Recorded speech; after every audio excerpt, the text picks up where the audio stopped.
The night was filled with the sound of screaming.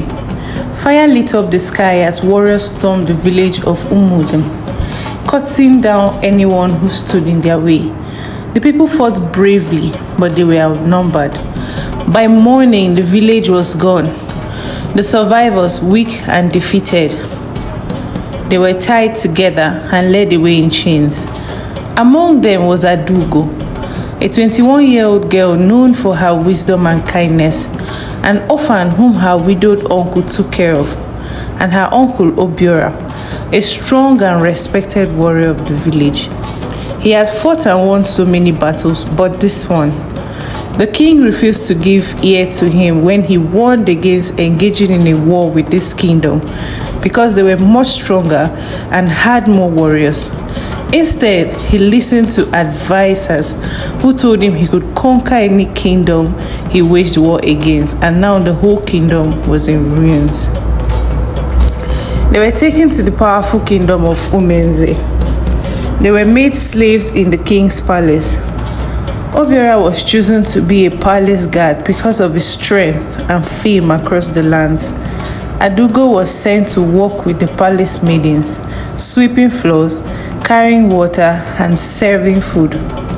Life was hard, but Adaugo never complained. Some of the other servants stole food, gossiped, and tried to win favor through tricks, making friends with the princesses and doing all sorts of things, but she stayed away from trouble. She worked hard, treated everyone with kindness, and listened more than she spoke. Her uncle often told her, hard work and wisdom will open doors, even for a slave. Adaugo believed him. Even though she was far from home, she knew the gods had not forgotten her. For days she cried and mourned her old home, wishing there was a way things could go back to how it used to be, but all to no avail. Days passed into weeks, and weeks to months, and months to years. She learned to let go of the past and focus on making her future worth living. Years passed, and Obiora became one of the king's most trusted palace guards. He was honest, loyal, and never let anything distract him from his duty. One night, while making his rounds, Obiora overheard something shocking. A group of men were whispering in the dark corners of the palace. They were planning to kill the king and take over the throne. Obiora did not waste time.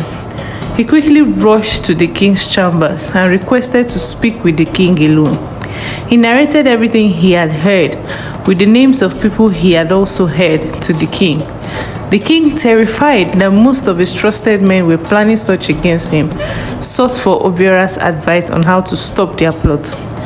Obiora, being a wise man that he is, told the king not to directly confront them, as they would deny. Instead, he should set a trap for them that they will fall into.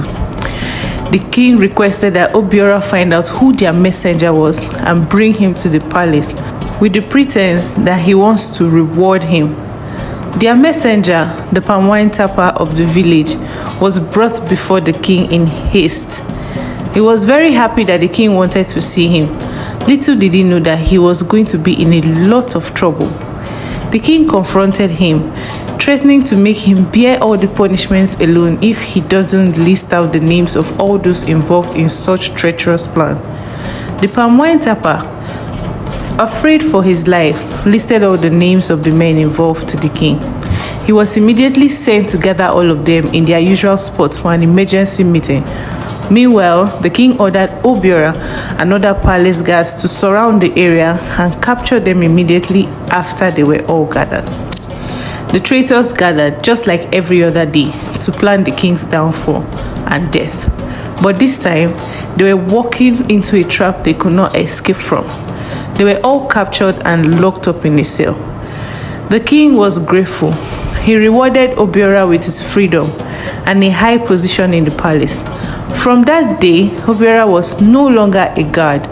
He was one of the king's most trusted men. One evening, the king called Obiora to his chambers. "It is time for my son, Prince Chibweze, to find a wife," the king said. "I want a wise and a kind woman to be king." not just one from a noble family. Prepare a great feast and invite all the maidens in the land. Obiora was honored. He worked day and night to make sure everything was perfect. This was great news for all maidens in the land, especially the ones from noble families, as they expected the king to choose from a noble family, as it has always been done before for generations. The other maidens were left wishing they were from a different family. But this time around, the king had made the search open for all the maidens of the land. This enraged many, including the queen, as she thought her son should only be given the best of the best. Adaugo, now older and more respected among the servants, was also busy helping to prepare for the feast. She had no intentions of participating in the search, as she was content with what she had and where she was. She lacked nothing. When the feast day arrived, the palace was filled with laughter, music, and delicious food. Beautiful maidens from all over the kingdom came, dressed in their finest clothes, hoping to be noticed by the prince. But Prince Chibueze was not impressed. Many of the girls only cared about their beauty and riches. He was just like his father. He wasn't interested in those. He was looking for something different. Then his eyes fell on Adaugo. Please like, subscribe, and share for part 2.